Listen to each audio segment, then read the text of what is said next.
அனைவருக்கும் மாலை வணக்கம். டீ கடை பால் பன் ஸ்வீட்டாக எப்படி செய்கிறதுன்னு பார்க்கலாம் வாங்க.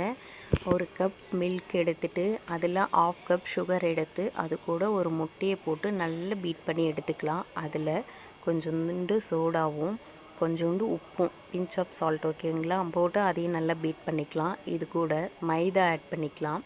நான் கோதுமை தான் எடுத்திருக்கேன். கோதுமை இருக்கவங்க கோதுமை மாவு போட்டுக்கலாம். போட்டுட்டு அதையும் நல்லா பீட் பண்ணி எடுத்துகிட்டு அதை நல்லா இட்லி மாவு பதத்துக்கு எடுத்துகிட்டு வந்துடணும்.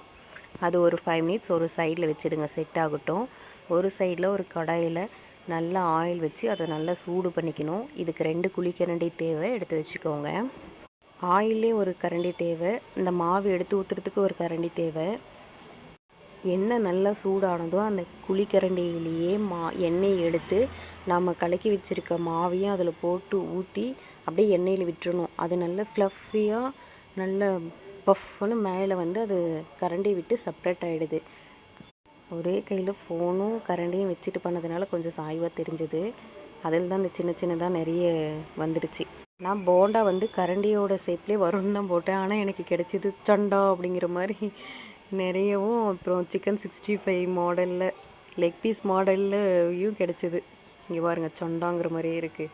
இது வந்து லெக் பீஸ் மாடலில் இருந்துச்சு. சூடு தொடவே முடியல, ரெடி ஆகிட்டே இருந்துச்சு. ஆனால் அந்த ரவுண்ட் ஷேப்பில் வந்ததை பார்க்கவும் ஒரே ஆசையாகிடுச்சு. அதே மாதிரி ஆயில் எடுத்து இருக்க மாவெல்லாம் ஊற்றி அதில் விட்டால் அது கரண்டி விட்டு அழகாக பிரிஞ்சு வந்துடுது. நம்ம திருப்பி விட்டால் கூட திரும்ப மாட்டேங்குது. அந்தளவுக்கு நல்ல பஃப்னு சாஃப்டாக இருக்குங்க. ஈவினிங் டீ டைமில் டீ கூட வச்சு சாப்பிடும்போது உண்மையிலே அமிர்தம்ங்கிற மாதிரியே இருக்குது. நீங்களும் ட்ரை பண்ணி பாருங்கள். கண்டிப்பாக கிட்ஸுக்கு இது பிடிச்ச ஸ்நாக்ஸாக தான் இருக்கும். ரொம்ப சிம்பிள். ஒரு 3 இன்க்ரீடியண்ட் வச்சே செய்யலாம். இது உண்மையிலே ரொம்ப சாஃப்டாக இருந்துச்சு. உள்ள இது சூடாக இருக்கும்போது தொட்டுட்டேன், சுட்டுருச்சு. அதுக்கப்புறம் தொட்டால் ரொம்ப சாஃப்ட்.